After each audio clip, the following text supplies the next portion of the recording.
झाडांवर दिव्यांच्या माळांची आरास करायची नाही असे उच्च न्यायालयाचे सक्त निर्देश आहेत। मात्र या निर्देशाकडे केवळ ठाण्यातील दुकानदार व्यापारीच नव्हे तर खुद्द ठाणे महानगरपालिकाही दुर्लक्ष करताना दिसून आली आहे।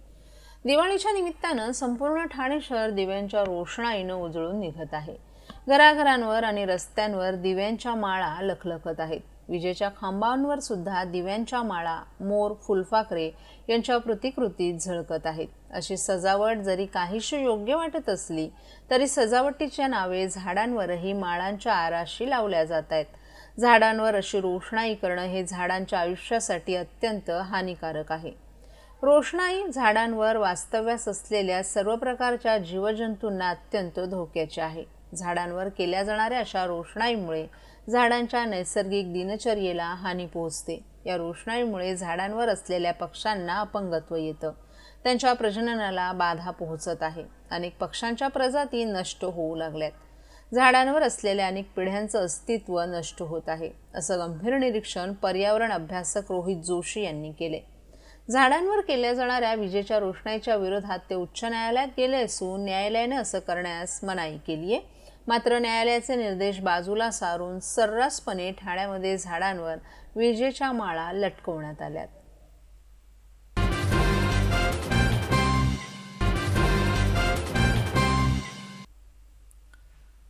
मध्य रेल्वेनं आगामी सणासुदीच्या काळात प्रचंड गर्दी लक्षात घेऊन निवडक प्रमुख स्थानकांवर प्लॅटफॉर्म तिकिटांच्या विक्रीवर तात्पुरते निर्बंध लागू केलेत।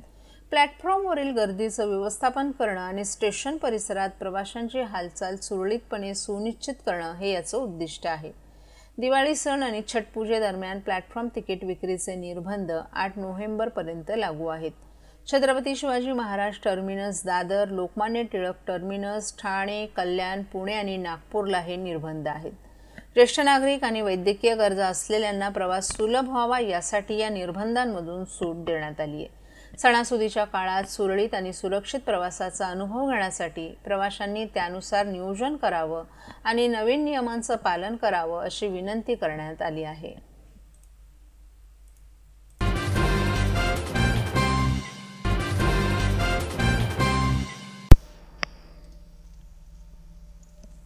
दिवाळीत फटाके फुटतील, पण त्यापुढे जाऊन लवंग्या बिवंग्या फुटतील, मात्र आपला फुटेल ॲटम बॉम्ब असं मत राज्याचे मुख्यमंत्री एकनाथ शिंदे यांनी व्यक्त केले। कोपऱ्यातील अष्टविनायक चौक येथे धर्मवीर आनंद दिघे प्रतिष्ठानच्या वतीनं आयोजित स्वर दीपावली कार्यक्रमाचं आयोजन करण्यात आलं होतं, त्यावेळी त्यांनी हे मत व्यक्त केलं। तसंच येत्या 23 तारखेला सर्वात मोठी देवाची दिवाळी साजरी करत असल्याचं सांगून 20 तारीख लक्षात ठेवा असं देखील त्यांनी सांगितलं। विधानसभा निवडणुकीची आचारसंहिता असल्यामुळे आपल्याला सगळ्यांना नियम पाळायचे आहेत। आपण नियम पाळणारे लोक असल्याचं देखील मुख्यमंत्री एकनाथ शिंदे यांनी यावेळी सांगितलं। ही दिवाळी लाडक्या बहीण, लाडके भाऊ यांच्यासह सर्वांना सुखाची, समृद्धीची, आनंदाची भरभराटी जाओ। हे राजकीय व्यासपीठ नसल्यामुळे आपल्याला काही राजकीय बोलायचं नसून मागील 2.5 वर्षात राज्यात अनेक लोकाभिमुख कामं केली असून लोकहिताचे निर्णय घेण्यात आल्याचंही त्यांनी सांगितलं। अगदी शेतकरी, कष्टकरी, कामगार, आता भगिनी, ज्येष्ठ सगळ्यांना सर्वस्पर्शी निर्णय आपण घेतले याचं समाधान आणि आनंद वाटत असल्याचंही त्यांनी सांगितलं। तुम्ही आपल्याला आमदार केलं, त्यामुळे आपण मुख्यमंत्री होऊ शकलो। त्यातूनच हे वेगवान निर्णय घेण्याची संधी, भाग्य आपल्याला लाभले असल्याचं देखील शिंदे यांनी सांगितलं। राज्यात अथवा देशात कुठेही गेलो, किती मोठे कार्यक्रम असले तरी देखील कोपरीमध्ये जेव्हा कार्यक्रमाला येतो त्याचा एक वेगळाच आनंद असतो। इथे आपल्याला आपली माणसं भेटतात, जे आपल्या सुखदुःखात सहभागी होत असतात। स्वर दीपावली कार्यक्रमात खासदार नरेश म्हस्के, खासदार श्रीकांत शिंदे, शिवसेनेचे सचिव संजय मोरे, माजी नगरसेवक विकास रेपाळे, माजी नगरसेवक सुधीर कोकाटे, शिवसेना कोपरी पाचपाकाडी शहर प्रमुख राम रेपाळे, शिवसेनेचे उपशहर प्रमुख प्रकाश कोटवानी यांच्यासह कोपरी पाचपाकाडी विधानसभा क्षेत्रातील समस्त शिवसैनिकही मोठ्या संख्येनं उपस्थित होते।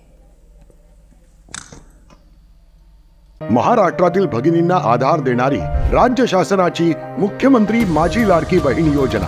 या योजनेअंतर्गत अल्प उत्पन्न गटातील 21 ते 65 वयोगटाच्या भगिनींना मिळणार दरमहा 1500 रुपयांची मदत। अर्ज करण्यासाठी 31 ऑगस्ट 2024 पर्यंत मुदतवाढ। कुटुंबाचं वार्षिक उत्पन्न 2.5 लाख रुपयांपेक्षा कमी असलेल्या महिला पात्र. कुटुंबाकडे पिवळं किंवा केशरी रेशन कार्ड असल्यास उत्पन्नाचा दाखला आवश्यक नाही. पांढरं रेशन कार्ड असेल किंवा रेशन कार्ड नसेल तर कुटुंबाचं वार्षिक उत्पन्न 2.5 लाखांपेक्षा कमी असल्याचा दाखला आवश्यक.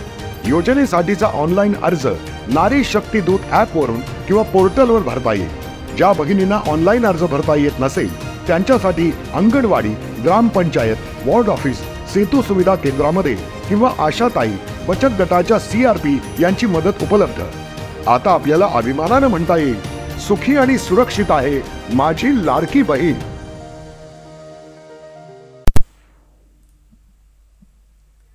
राष्ट्रवादी पक्षातील फुटीनंतर पहिल्यांदाच होत असलेल्या विधानसभा निवडणुकीत कळवा मुंब्रा विधानसभा मतदारसंघामध्ये जितेंद्र आव्हाड विरुद्ध नजीब मुल्ला असा सामना रंगला असतानाच या मतदारसंघातील कळवा खारेगाव भागातील गृहसंकुलांच्या पदाधिकाऱ्यांनी आव्हाड यांना पाठवलेलं पत्र सर्वत्र चर्चेचा विषय ठरलाय.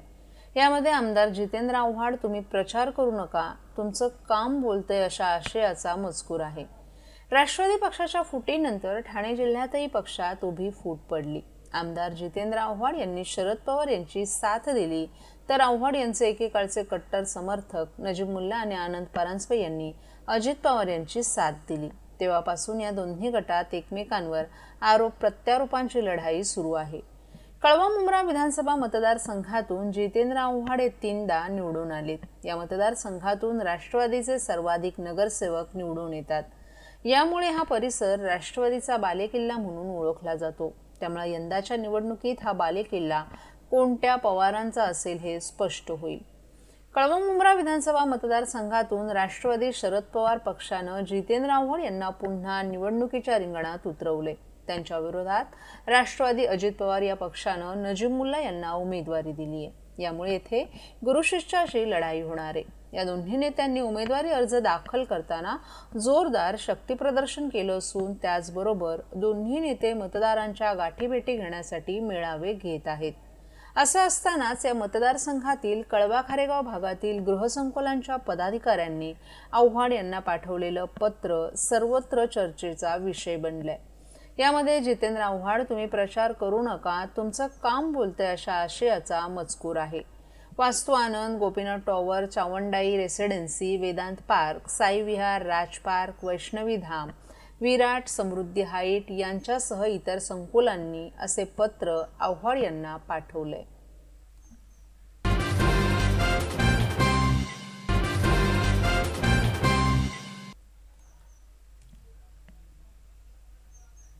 विधानसभा निवडणुकीच्या पार्श्वभूमीवर सर्वांचं लक्ष ठाण्यातील विविध मतदारसंघांवर लागलं आहे. त्यात ठाणे शहर मतदारसंघात महायुतीकडून भाजपचे आमदार संजय केळकर, महाविकास आघाडीकडून ठाकरे गटाचे राजन विचारे आणि मनसेकडून अविनाश जाधव निवडणुकीच्या रिंगणात आहेत.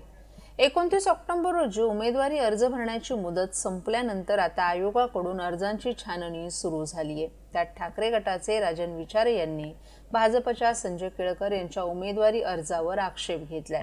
संजय केळकर यांनी ठाणे शहर मतदारसंघातून भाजप महायुतीकडून उमेदवारी अर्ज भरलाय तर राजन विचारे या मतदारसंघात विधानसभा निवडणूक लढवत आहेत. 29 तारखेला उमेदवारी अर्ज भरण्याची मुदत संपल्यानंतर राजन विचारे यांनी संजय केळकर यांच्या उमेदवारी अर्जावर हरकत घेतली. संजय केळकर यांनी अर्जासोबत जोडलेल्या प्रतिज्ञापत्रात गुन्ह्याची माहिती लपवली आहे. त्यामुळे केळकरांचा अर्ज बाद व्हावा अशी मागणी विचारे यांनी केली आहे. याबाबत ठाणे जिल्हाधिकारी कार्यालयात सुनावणी होणार असून निवडणूक अधिकारी यावर काय निर्णय घेतात हे पाहावं लागणार आहे.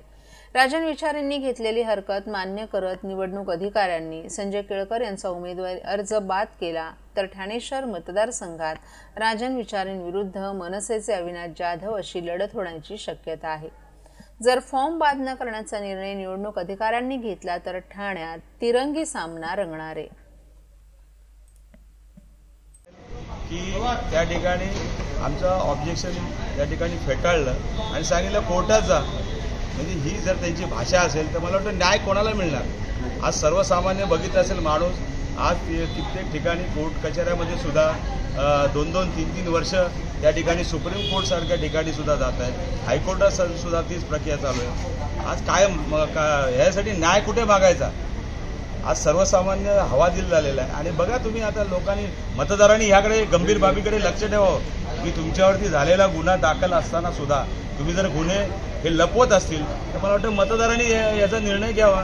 मतदार निर्णय घेतील, कारण ठाणेकर हे सुज्ञ नागरिक आहेत आणि ते नक्कीच या गोष्टीचा विचार करतील.